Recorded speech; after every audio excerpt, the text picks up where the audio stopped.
Hello and welcome to today's video. Thank you so much for being here. Today I am so super duper excited to tell you that we are doing the classic, the good old, your favorite series that I do, Trinkets to Sidequest. This is a series that I started on TikTok that has now gone over onto YouTube, where I turn the 100 trinkets in the PHB into Sidequest so that you actually do something with the trinket.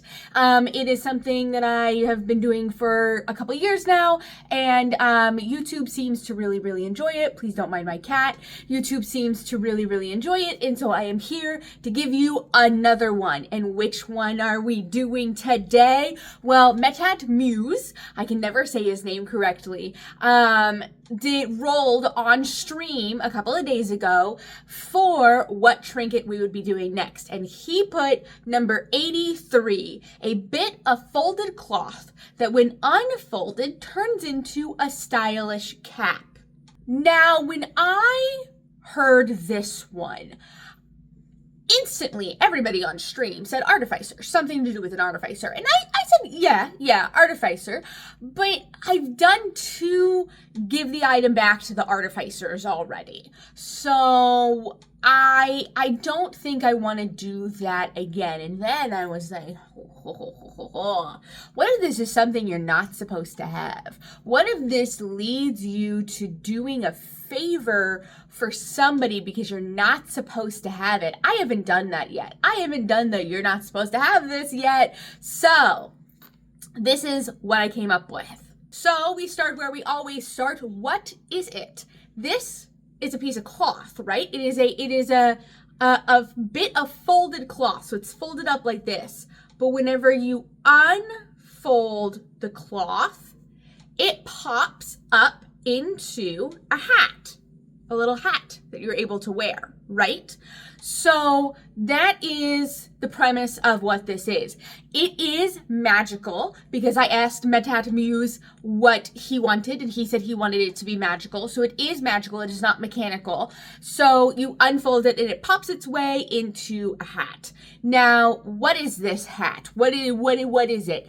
It is the adornment for a specific cult. Now I'm going to leave the cult pretty vague because obviously this is plug and play, and in order for this to be plug and play, you need to be able to plug it into your world. So if I said it was a cult of Tiamat, or if it was a cult of Cthulhu or Tiamat might not exist in your world. But in some way, shape, or form, this is a cult. This is a cult of some being that they all worship, right? Okay, so an aboleth cult, it could be, actually an aboleth cult would be the best, would be what I think. So I'm going to put an aboleth cult, but you can put in whatever cult you want. So this is a adornment of a cult. This is a wardrobe or a uniform of a cultist, okay? So these cultists plague the world. They're all around. They're in all cities, all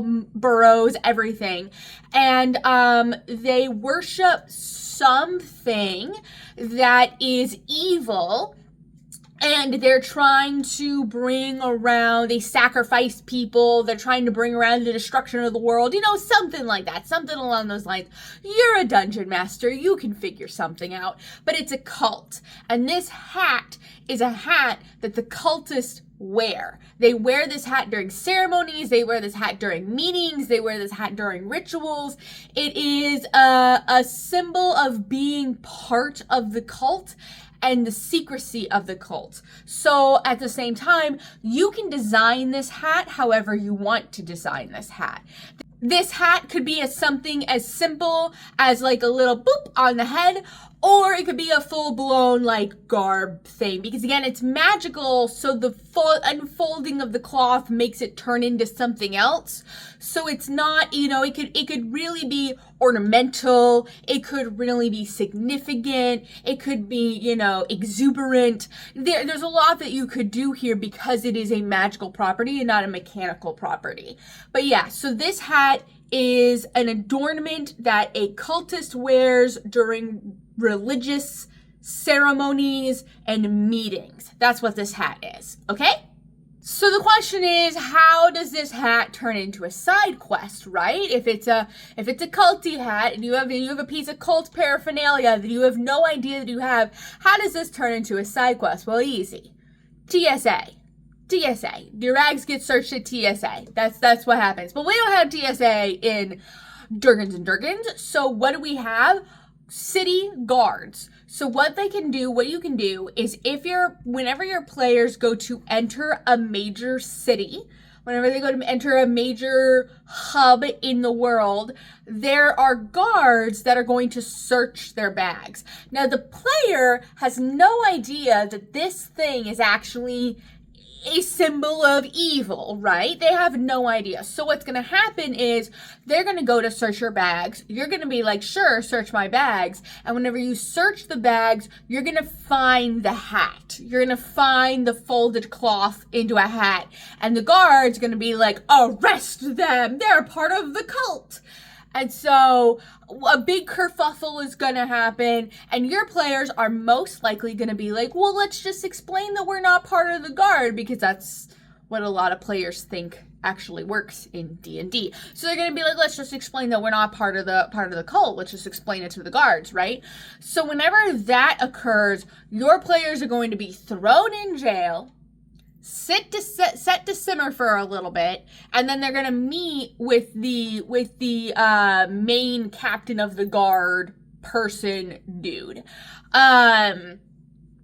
They're going to meet with this captain of the guard, right? And this captain's going to be like, you're part of this cult. And they're going to be like, we're not a part of this cult. You've got the wrong guy. We have no idea what that is. And they're going to be like, well, you need to prove that you're part of this, not part of this cult, right? You need to prove that you're, so how are you going to prove that? And they're going to, of course, your players are going to be like, we don't even know what this cult is. What are you talking about? And then the captain of the guard, and you're going to have to really role play this. You're going to have to really play this up. The captain of the guard is going to change suddenly. He's going to be like, boop. He's going to like notice the weapons. He's going to notice the stuff in your sack and be like, wait a minute. Are you guys adventurers? Are you guys adventurers? Travelers, whatever.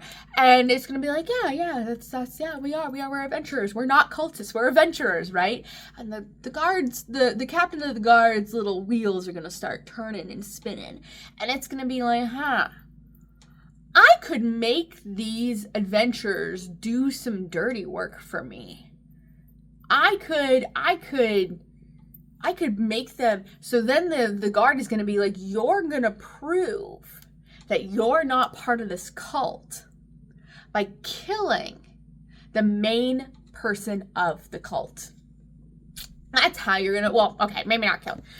You're going to prove to me that you're not in this cult by capturing and bringing me a member of this cult. That's how you're going to prove to me that you're not part of this cult. You're going to find somebody big, somebody important. We got some names for you. We got some names that you can go sniffing out for. And you're going to do the guard's dirty work. And that's the side quest. The side quest is that in order to not be arrested and be banned and not be able to come to this giant, massive hub of a city, you're going to have to do the guard's dirty work and capture somebody from the cult for them to interrogate. Now, I would give them, the way that I would go about this is I would give them a list of names, and maybe already previously have some contacts in this city that they can seek out, or people who come to this city that they can seek out, or like names that they can drop, like, I know so-and-so, that kind of stuff. But I would give them a list of names. I would give them like 3 or 4 names. There's a couple of names that they know are part of the cult, but they can't prove it. So you need to go and capture them and bring them to us so that they don't see the guards doing it, but you know what I mean? It's doing the dirty work. It's doing the dirty work. I think it's classic. I think it's a classic side quest to have to do the guards' dirty work because you are indebted to the guards in some capacity. I think everybody does that every once in a while. So that's how I would put this in. Now, this isn't necessarily like fighting heavy, and I understand that, and I recognize that some people really like D&D to be fighting heavy. However, I really do think that investigatory skills are an incredibly essential part of D&D. If they weren't, then we wouldn't have all of these skill checks about investigatory skills. So I think that is the main point of the side quest. If you wanted to get real fancy, though, if you wanted to get real, like, not side quest, you could make it to where the being that they've summoned, like the aboleth that they're all worshiping, is under the city. If I was to do the even bigger and make them kill the thing that the cult is worshiping, for example, if it was an aboleth, I would make it to where there was an aquifer underneath the city or around the city that they pull water from for the city, and that aquifer contains an aboleth. So the aboleth is actually able to mind control in the vicinity of the city and is able to create aberrations and stuff like that within the vicinity of the city.